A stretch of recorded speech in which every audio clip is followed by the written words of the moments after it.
All right, well, hello everybody. Why don't we go ahead and get started? I'm sure a few more folks will trail in as we get started with today's webinar. So first of all, let me welcome everybody to today's webinar. We're going to talk a little bit about real-time analytics and how that can lead to better business outcomes. I'd like to do a little bit of housekeeping here at the beginning. Let's go ahead and we'll hold questions until the end.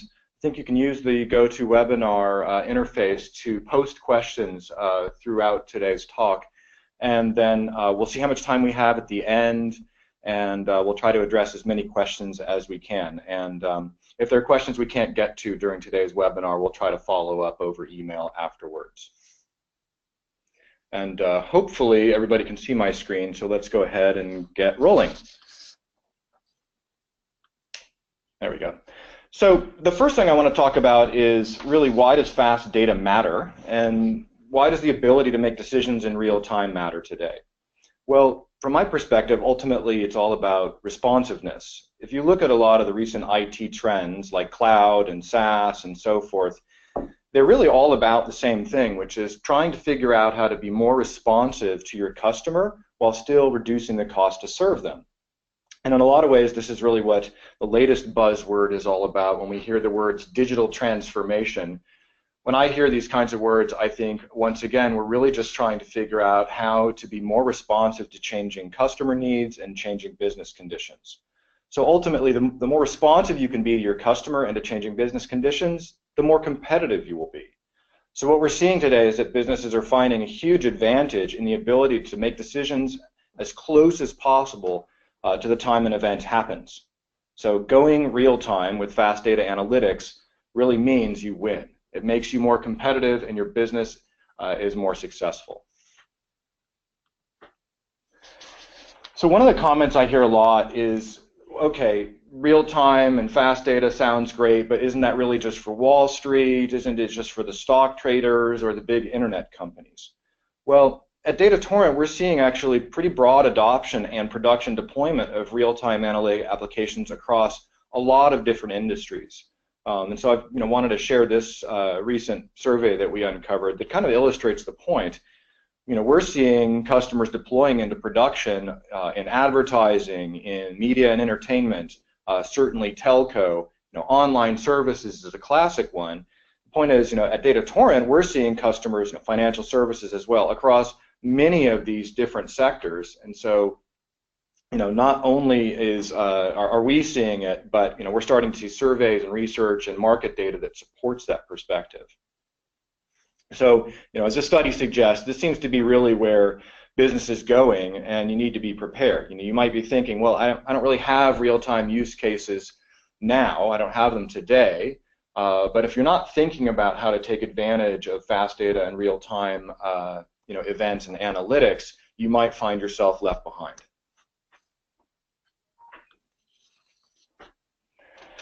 Now, of course, this wouldn't be a proper big data webinar and presentation if I didn't throw up some infographic about how huge and enormous all the data is and how it's crushing and it's coming faster and so forth.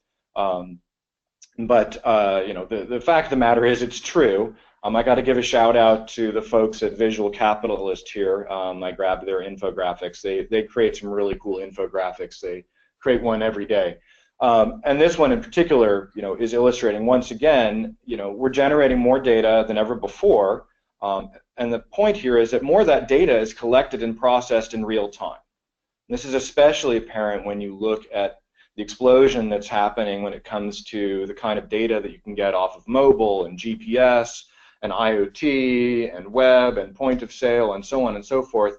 The volume of data just keeps going up, and now the velocity is going up, and that's really where real-time and stream data processing and streaming analytics comes into the picture.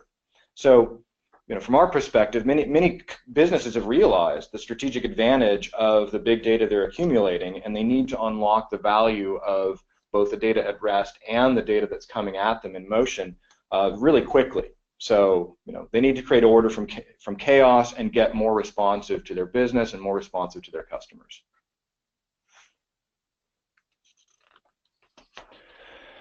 Now, of course, responsiveness is not the only factor. You have to think about some other things here.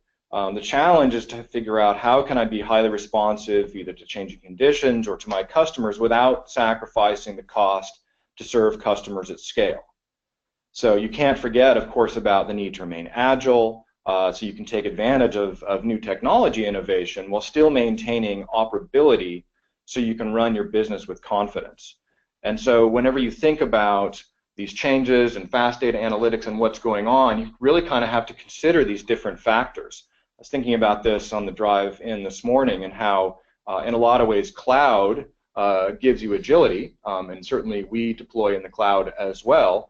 But in many cases, businesses are sort of rushing to the cloud to get agility and responsiveness and so forth. But if you look at these sliders, ultimately they might be sacrificing cost effectiveness in the service of one of these other factors. So the point is, whatever your approach is, you really have to consider, are you balancing all of these different things? So a little bit of history. There are several points I want to make here. So first of all, those are pictures of me. And so you can see from the pictures that I'm extremely old. And so what this really means is I've been around long enough to realize that innovation in IT happens in cycles, very similar to what you see going on with my hairstyle there. And so each cycle really aims to deliver more insight, more agility, greater scale, lower cost, and higher operability. So, you see the cycle over and over again. So for example, you kind of see a pendulum swinging. Around the time I was born, we were all centralized with mainframes. And then the pendulum swung the other way towards more of a distributed approach where you had the personal computer. It gave you a lot more agility, a lot more flexibility. But there were some scale problems with the personal computer. Then the pendulum started swinging the other way, and now we have the modern data center, which looks an awful lot in some respects like time sharing on the mainframe did, 50 years ago. The point is the pendulum swings back and forth, and with each swing, what's happening is people are trying to balance those factors that I shared earlier. You also see the same thing when we talk about mobile applications. Or client servers, another good one, where we went from this sort of monolithic client server idea to something more where you have a user interface that's actually composed of lots of different services that are distributed on the back end. So back and forth we see the pendulum swinging. And what we're seeing is that in data processing, the pendulum is swinging when it comes to data processing away from centralized to a more distributed model. So to illustrate this in more practical terms, in the early days of the internet, we had the advent of sort of the classic LAMP stack, Linux, Apache, MySQL, PHP. And that's not to say that LAMP was the only way to do this. The point is, part of what made the LAMP stack so pervasive and why it took off is that it addressed many of the essential challenges. So it was pretty responsive. It was certainly inexpensive. There was a lot of flexibility and agility, and it was operable due to the fact that it was pretty simple and you could distribute it. So, this really took off because it addressed a lot of these essential factors, and you could provide a lot of responsiveness and low latency. The trouble was when it came to scalability, especially from a data processing perspective, we kind of ran out of gas.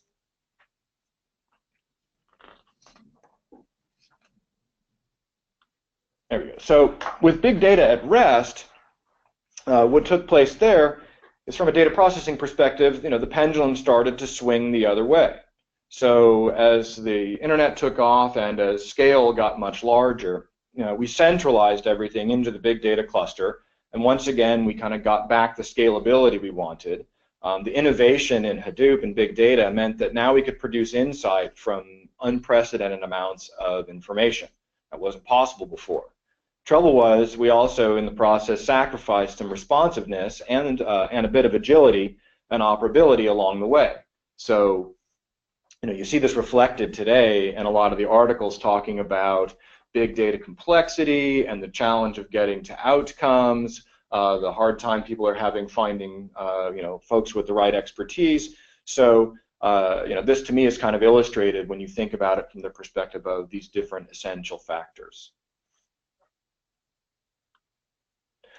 So where we're going, in our view, is fast data and big data done right. If you think about that pendulum again, we're seeing the pendulum swing the other way. So big data processing, and in particular with real-time analytics, it's becoming more distributed, and we're seeing the emergence of a new kind of stack. At DataTorrent, we like to think of that as the stack of cache. Kafka, Apex, Spark, and HDFS. Again, there may be other technologies you're looking at. That's our particular view on what the right stack should be. But what we're seeing is moving beyond just web services in data processing, we're now starting to see that it's possible to be highly responsive, at scale, without having to sacrifice all these other factors. Now, I don't know if any of you saw a recent blog that our CEO, Guy Churchward, did. He made a funny comparison between doing software right and cooking in the kitchen. Oftentimes, especially when we deal with technology, metaphors and analogies really help to illustrate the concepts. So as I was preparing for the webinar this week, it seemed like the universe was speaking to me because this cartoon came across in my LinkedIn feed, and I felt like it really illustrated part of what I'm trying to share today. I was thinking about how essential operability is when it comes to driving innovation forward. It doesn't matter how powerful a technology is unless you can really trust to run your business on it. So we're seeing this at DataTorrent and elsewhere in big data processing, where we're seeing a movement toward more of a microdata services approach, where operability can be achieved at greater scale. That's kind of the raviolis. Each ravioli is self-contained, but together they make up a meal. All right, so enough analogies. Let me try to illustrate this with some software and do a little bit of demonstration. So what I'm going to show in the demo to try to illustrate some of this is I'm going to show how we can combine two separate real-time analytic applications to produce a better overall outcome. In this case, fraud prevention.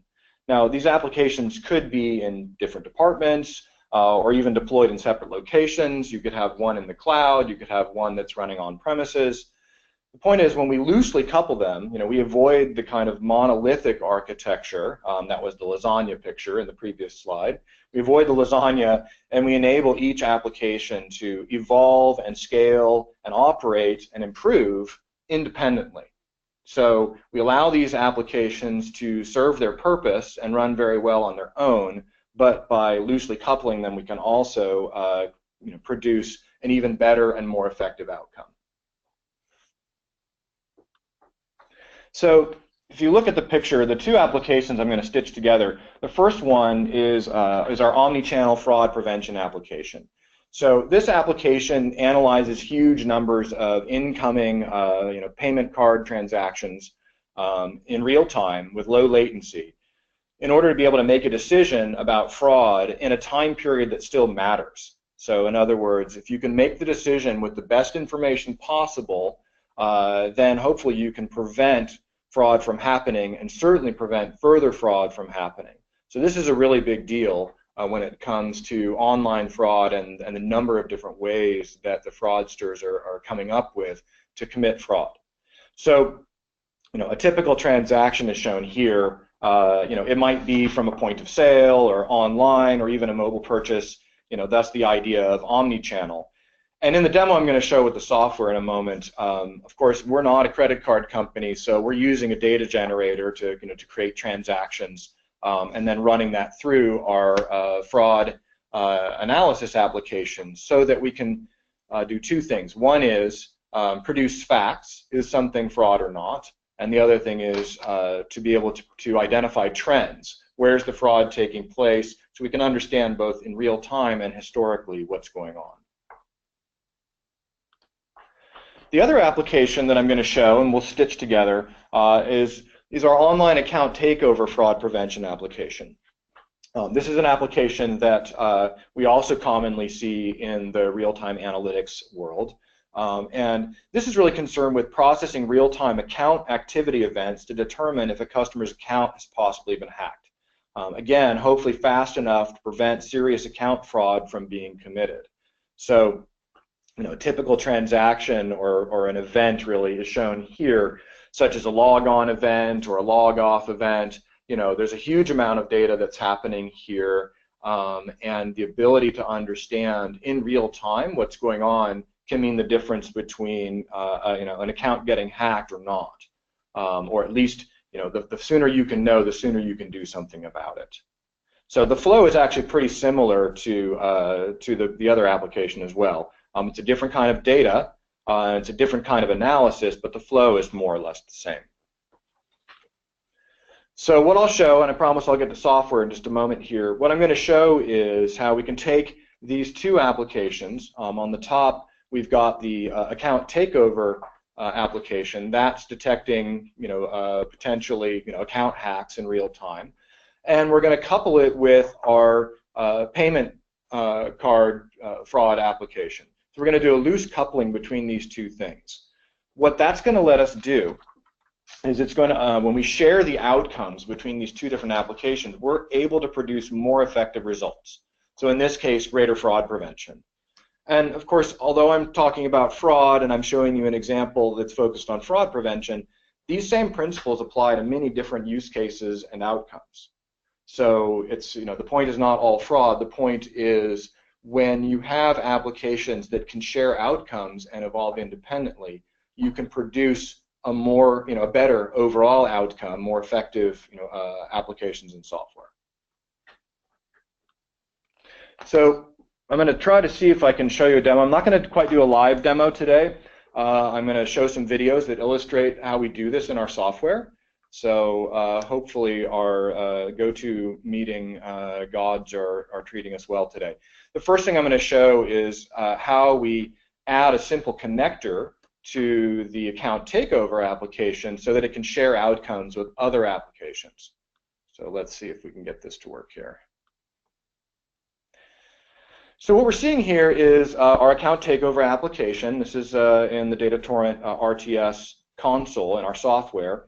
And it's taking in user activity. It's parsing that the activity. It's enriching it with everything we know about that user, what geographies the transaction is coming from, and ultimately passing it through our scalable rules engine to determine is this an account takeover or not. And ultimately then that is going to emit some facts about what happened. The other thing that's going on here is we've added to the rules engine the ability to output those facts to our application backplane so that we can share outcomes between different applications. It's actually a module that's really easy to just drop in and connect to the application so that outcomes can be shared across the backplane. And I should also mention, although we're showing rules in this example, it could easily be rules and a combination of a machine scoring model as well. So this is a fairly simple example where we're just showing a rules engine. The point is we're able to share outcomes from this application.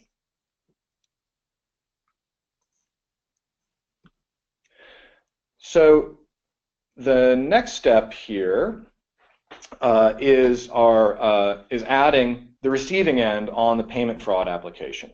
So we're going to add essentially the other side of the connection, an input connector to our payment fraud application, so it can listen for those outcomes from the account takeover application. And this is more than just simply connecting things over a message bus. We've actually built a backplane here that uses a message bus underneath to transmit the information, but we've added in the operability, the schema sharing, and so forth to make this a simple process that applications can be loosely coupled. So let's take a look at that. So here's our payment fraud application. Once again, taking in transactions, parsing them, validating them. As we kind of scroll through our DAG, our directed acyclic graph, you see what's going on. Everything we know about the user, the card products involved, the geography where the transaction took place, all this happening with massive volume and low latency.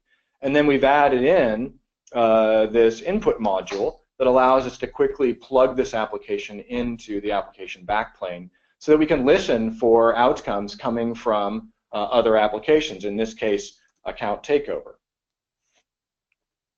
So what we're going to see is, as of in just a moment, we'll see how this works. How now we have this account data enricher that's going to take in some information about the account used in the transaction, so that ultimately now we can make a better decision when it comes down to the fraud rules execution.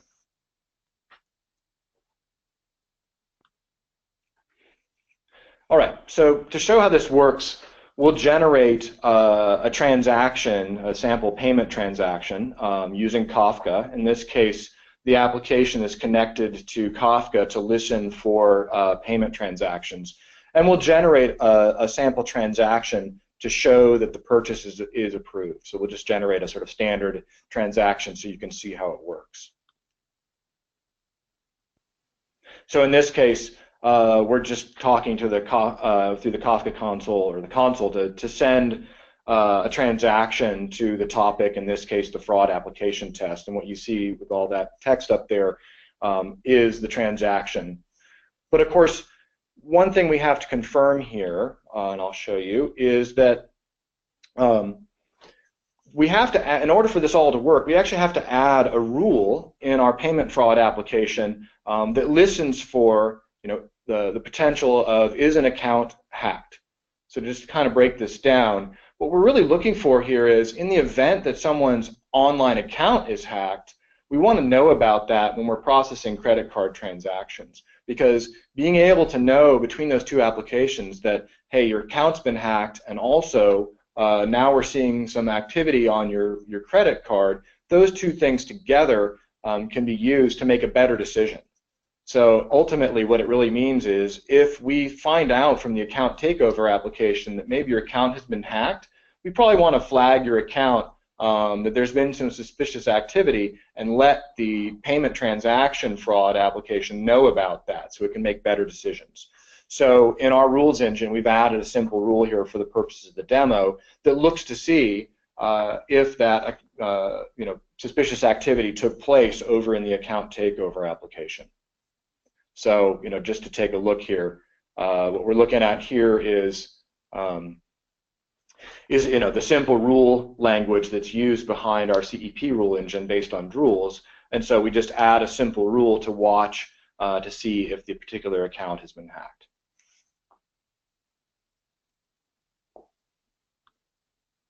All right, so what we want to do next is confirm that the transaction, that if there's been no suspicious activity on the account takeover application, this is just making sure that things work like we expect.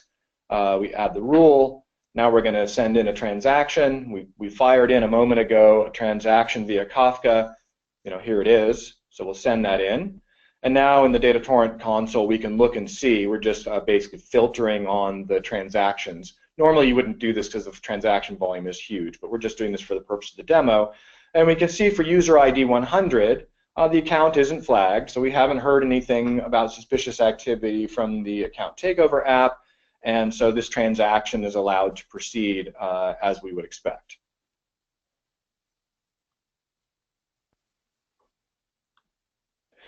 So now let's generate some suspicious activity on the account takeover application. So what we're going to do is generate an event in Kafka that makes it look like, hey, this user logged in, but their country of access was not the country that they're registered from. So, maybe they're registered here in the United States, but the transaction is coming from northern Siberia. That seems kind of unusual. So, or I'm not sure which country is in here, but we'll see. So again, here's a transaction. In this case, it's an account takeover event. And the user's registered country is the United States, but it looks like the transaction took place from Spain.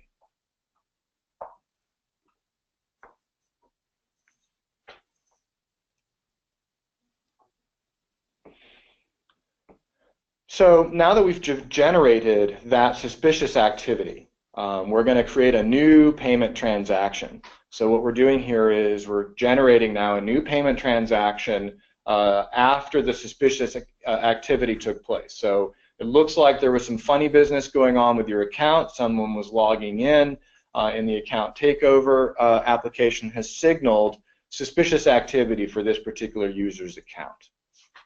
So what we're going to do here is take a look at what happens when we're going to go ahead and generate a new transaction. So we're basically just going to copy paste the transaction we had before, change a little bit there, and send that same transaction that was approved earlier back through.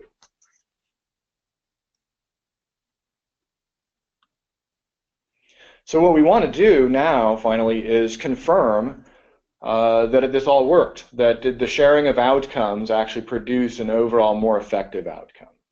So let's take a look at that. So we sent in that new transaction, the new payment transaction, and now we're going to go look and see what happened. So again, we're looking at the output of what's happening at the end of the payment fraud application. And what we're looking for is what happened with user ID 100. So we're going to modify the filter we've got going here on these transactions so we can go ahead and look for user ID 100. Previously, we were looking just to make sure that user ID 100's transactions were fine. Now we're going to change the filter here in our console just so we can look for the new transaction we sent through. And sure enough, for user ID 100, now the account's been flagged thanks to account takeover, and now we're indicating in the simple example that fraud is true. Now we don't actually know if fraud has happened here, of course. What we're really saying is something suspicious may be going on, and we're enabling these two applications to talk to each other and produce a better outcome.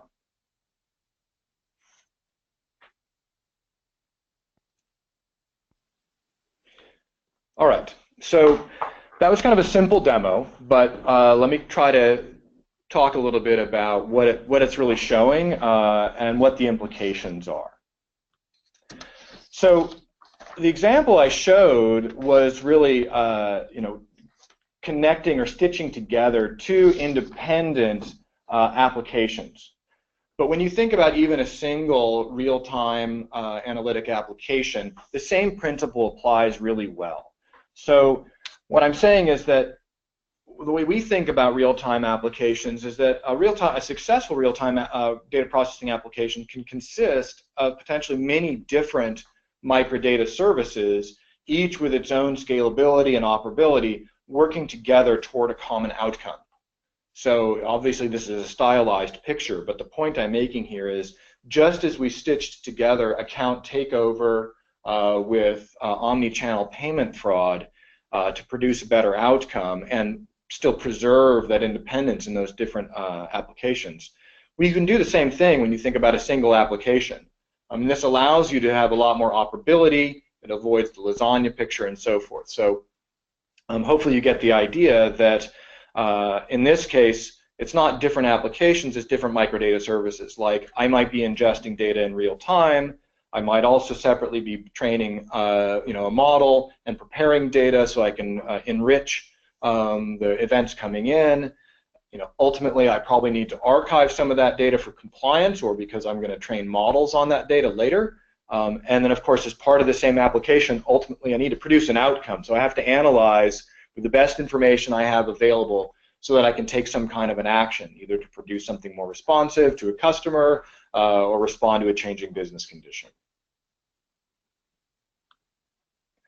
So if you map this to kind of the real world, in practice, it kind of looks like this. So the comment I'd like to make here is, you don't pile up all your data in one place and then poke at it really fast and say, well, that's real time. If the data is stale, that's not real-time analytics, and that's not really being responsive.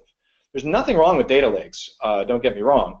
Just keep in mind that if your first step towards trying to produce a real-time application is first to centralize everything, you might be repeating the mistakes of the past.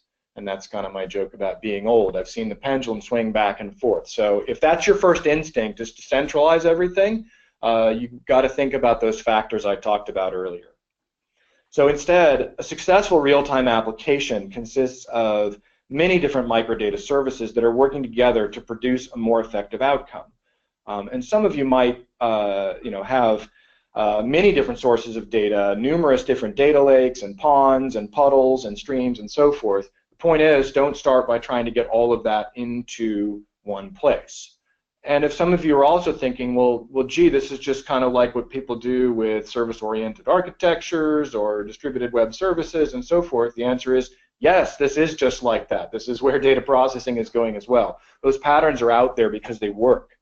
So in a successful architecture, streaming data, legacy data stores, historical big data, and so forth, they're all brought together to drive a better customer experience and a more responsive business operation. So, this is what we mean by creating better outcomes with real-time analytics. And again, looking at this picture, you can imagine that you may have, when you think about a single application, it may actually be distributed throughout your organization. Some of these services might be at the, these microdata services might be at the edge. They might be talking to some of your legacy data stores. You might be processing data at rest in your data lake, and so forth. So the idea is accept the fact that you've got a lot of data and it's distributed, and find a way to stitch them all together with a high degree of operability. So a few conclusions here to think about, and then we'll get to some questions. So let me sum it up. So from our perspective, real time is real. It's happening now. So at DataTorrent, we're seeing it with our customers, and the market research is starting to reflect this too. So there's a lot of talk about this now. It's really happening, and I think it's happening for the reasons I stated earlier. So don't forget, though, about the essential factors. So responsiveness is really important, but you have to deal with all the other ilities, agility, operability, scalability, and so forth. So don't forget about those factors when you're taking the journey towards real-time applications. Remember, of course, that innovation is cyclical, kind of like my hair. So know your history and know which way the pendulum is swinging, and learn from that as you're designing new applications. From our perspective, it's especially important to don't discount the importance of operability. Without that, without the ability to run your business on the technology, the innovation really can't deliver its value. And so operability is so key to being able to successfully deliver an outcome and impact on the business. So finally, loosely coupled microdata services with operability are really the way to go. And of course, to win, some of those services have to be real time.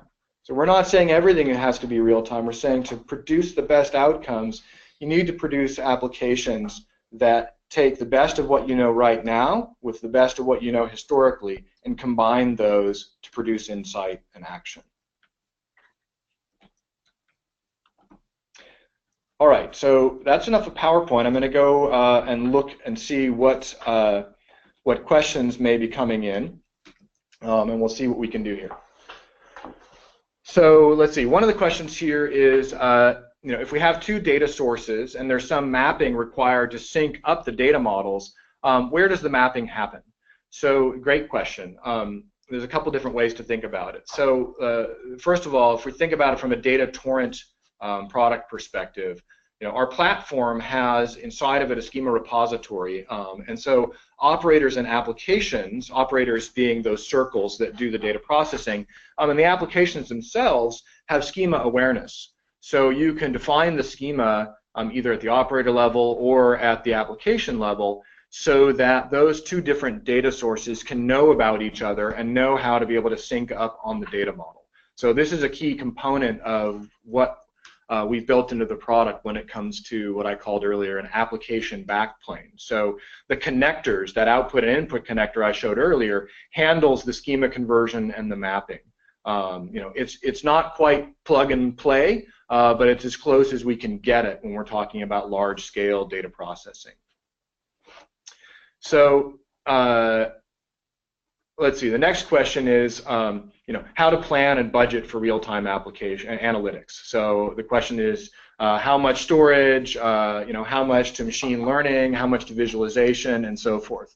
I don't know that there's an easy answer or one-size answer to that question. The answer is really going to depend on your data and your use case.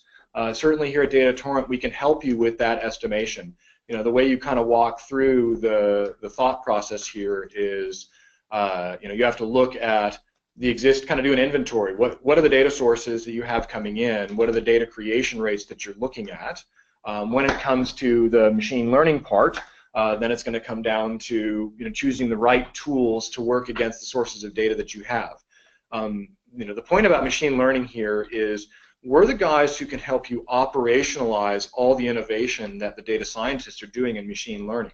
But there isn't just one approach to machine learning. There's hundreds. There's a ton of innovation happening there. So when it comes time to take what the data scientists have discovered is the way to produce better insight, then DataTorrent and the kinds of applications that I'm showing can be used to operationalize all of that.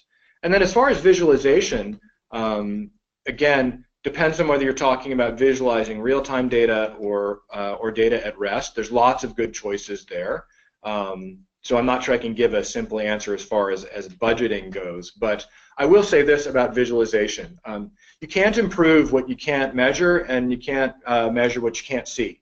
So visualization for us is really important when it comes to running streaming analytic applications in real time, because so much of the problem, back to the operability comment I was making earlier, comes down to being able to instrument these streaming pipelines so you can know how well they're working, so you have the confidence to put them into production. Quite often when customers come to DataTorrent, one of the things they really like about our approach is the fact that many of us have run large-scale big data processing in the past, and we kind of know what you need to have in place to get that operability, and visualization is a key part of that.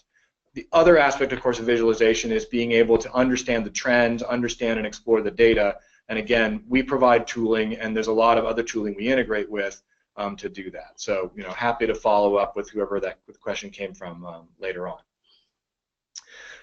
So one of the questions here is, so how do the comments I'm making today marry with Lambda or other functional architectures? So Lambda kind of assumes that real-time is not as good as batch. DataTorrent, we're not Lambda. So what we're doing here is we're helping users to put together loosely coupled applications or microdata services into one single application, so not two separate flows. So other functional architectures can link up through our loosely coupled approach. So that's kind of how we think about that problem. It's not real-time or streaming is better than batch, or batch and microdata or microbatching is better than streaming. Frankly, what we think is outcomes are better than anything, and so we look at this as you have to combine these different approaches to your best advantage.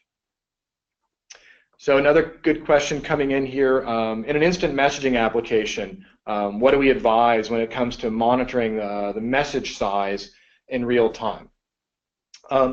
So when you run a real-time application to listen to events, like system and apps, and monitor it, we have data services that can integrate with a bunch of different monitoring tools. So I guess if I understand what you're asking here is, what DataTorrent and stream processing can do is take in all that instant messaging data and, without losing any of the data, enrich and analyze it, but ultimately integrate with whatever you're using for monitoring.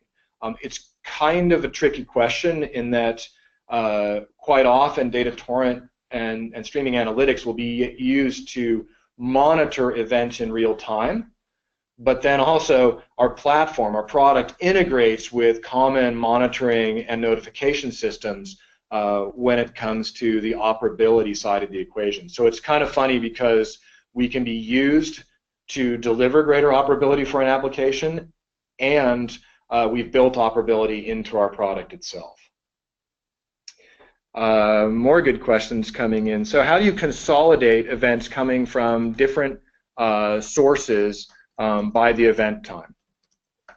So we have lots of, as part of our product offering, we have a lot of different connectors to different kinds of message buses, file systems, databases, and so forth. So, we can connect two feeds, in one data service, or loosely connect multiple data services. So the point is, we can help do the take in the data either in a single pipeline or multiple pipelines, and part of what you get from the DataTorrent product is the ability to essentially combine those things, those events, in real time. So again, the choice is going to kind of depend on your particular use case, but in essence, that's a big part of what streaming analytics and stream data processing does, is it allows us to take in different data sources, real-time and historic, events and file, and combine them together so that you have the sort of the freshest and most decision-ready data that you can. So the question here, is Apex the unique runner? So in our product today, yes, Apache Apex, that's the open source data in motion engine that's part of our platform. So yeah, that's what's under the covers and does the stream data processing.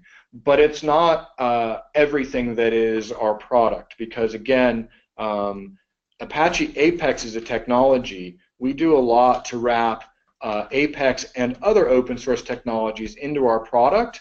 We stitch them together in a way that makes them work really, really well together. In other words, we harden them and make them work as one system. So Apex is one technology component of our platform, but it's not the only one. Let's see. So I'm trying to parse this question here. How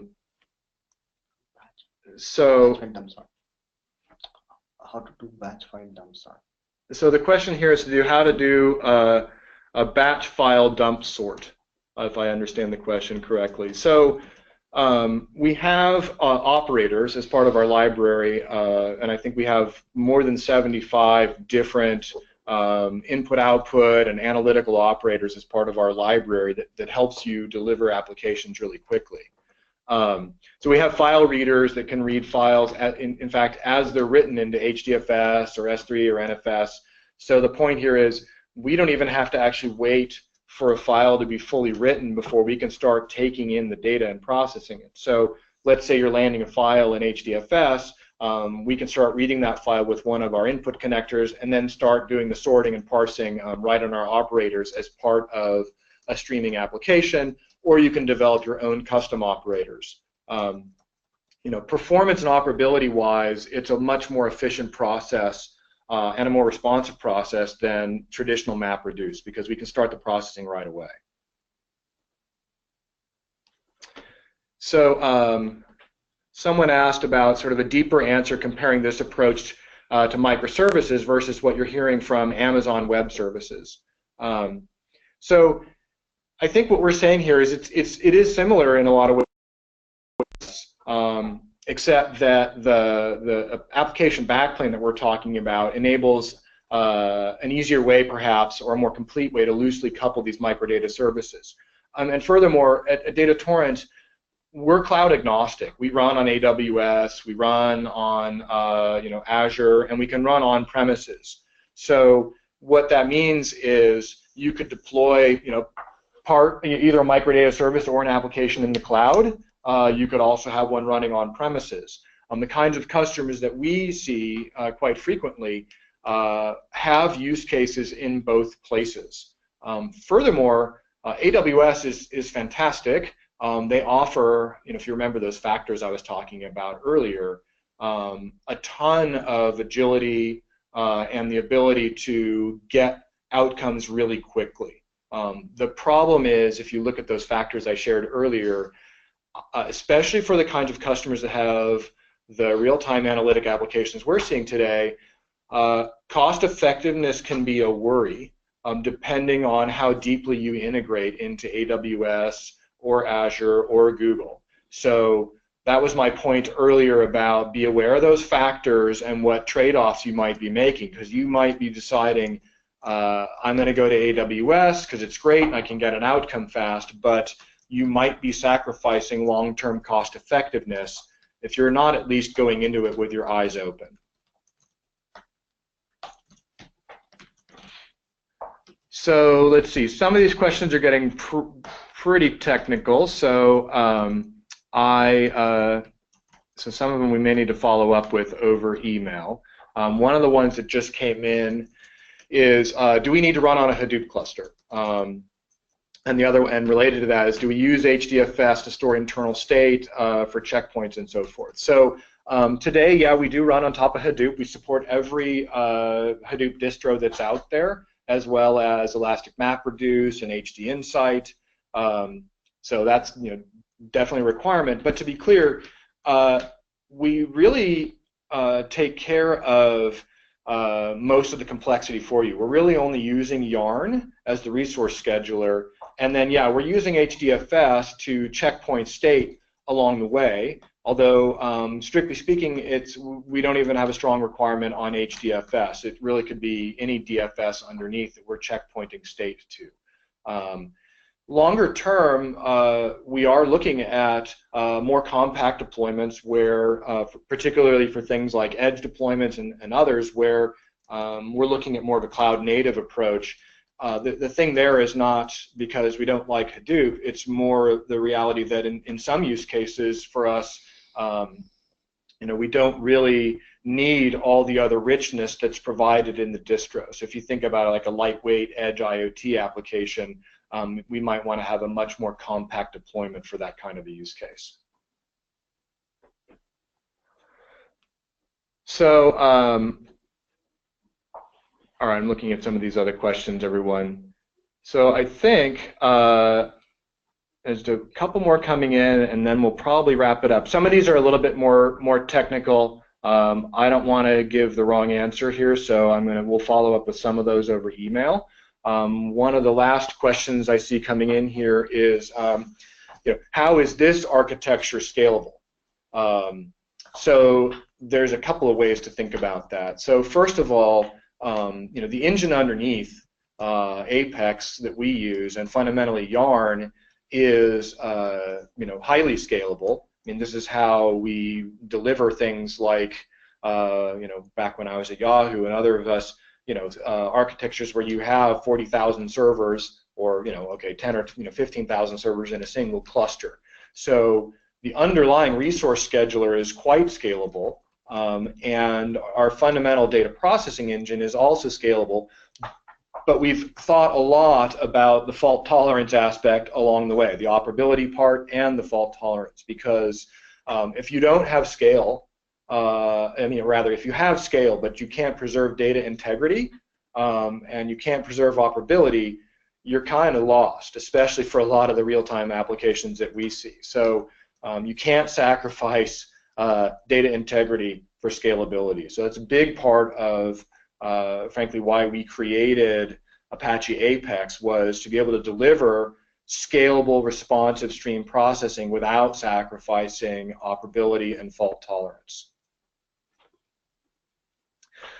So that's so that's one aspect of scale. I should mention the other aspect of scale, and what I've talked about today is, so you might have a single cluster that's running pipelines on it, but if you think about what I was saying from a backplane or a loosely coupled perspective, you might have a deployment in the cloud. You might have multiple clusters within your organization. The customers I'm talking to today are challenged with, well, I've got a Hadoop cluster in 8 different locations, and how can I make those things work together? And if the first answer is, well, first centralize everything, then I'm back to the pendulum picture again I shared during the webinar.